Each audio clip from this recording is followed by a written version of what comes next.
Okay, तो आज हम क्या देख रहे हैं? कारक। हिंदी का ग्रामर है जिसमें हमारा ये इम्पोर्टेंट है। 10th के बोर्ड में आता है, 9th में भी आता है। आप लोग 10th में तो 10th के लिए बहुत ज्यादा है, बोर्ड में आता ही कारक, 1 या 2 मार्क्स के लिए आता ही आता है। कारक कितने प्रकार होते हैं? 8 प्रकार है। पहला है कर्ता कारक, कर्म कारक, करण कारक, संप्रदान कारक, अपादान कारक, संबंध कारक, अधिकरण कारक, संबोधन कारक। ये 8 प्रकार है कारक के, और ये सारे चिन्ह हैं। क्या है? चिन्ह। चिन्ह मतलब कारक पहचानेंगे कैसे? जिस वाक्य में ने होगा वो कर्ता कारक, मतलब काम करने वाला।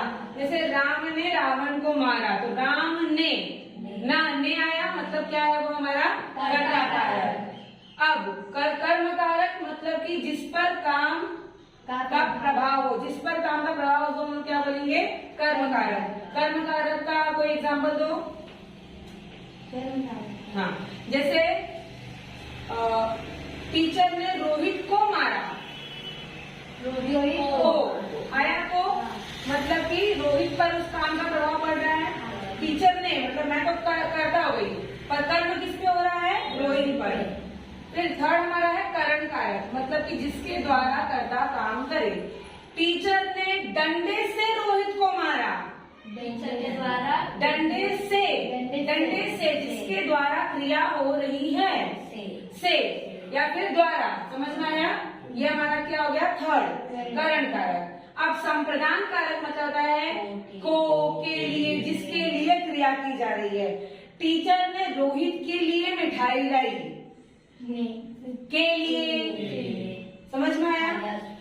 या फिर रोहित को शाबाशी दी, तो को और के लिए किसके यूज करते हैं? जिसके लिए क्रिया की जाए। पहला जो क्रिया कर रहा है, दूसरा जिससे क्रिया मतलब जिस पर क्रिया हो रही है, और तीसरा जिसके द्वारा क्रिया हो रही है, और ये जिसके लिए क्रिया हो रही है। राइट? अपादान। अपादान मतलब है किसी चीज से किसी चीज को। आप तुम्हें बोलोगे मैम करण कारक में भी से है, अपादान में भी से है, तो कैसे मालूम पड़ेगा? बट जो करण कारक में से है वो किसी मतलब किसके द्वारा हम काम कर रहे हैं। चाकू से मारा, डंडे से मारा, हाँ, या फिर चम्मच से खाया, से किससे हम लोग क्रिया कर रहे हैं। लेकिन ये थर्ड वाला करण कारक मतलब किससे क्रिया हो रही है। और अपादान मतलब हम लोग किसी चीज से जब अलग होने का अनुभव हो। जैसे मैं क्लास से घर गई, तो क्लास से मैं अलग हो गई, तो ये वाला जो से वो हमारा क्या रहता है? अपादान कारक। आप स्कूल से घर आए, दोस्त के यहाँ से मैं निकल गई, तो जब हम किसी चीज को अलग होने का एहसास होता है, तो वो कौन सा से होता है? अपादान कारक। अब संबंध कारक मतलब संबंध कारक, जिसमें का, की, के, नानी ने, राही, मतलब किसी चीज से जब हम संबंध दिखाते हैं, उसका, उसकी, उसके, उसने, तो जो संबंध दिखाने वाले वर्ड्स होते हैं किसी और पदों से हम क्या कहते हैं?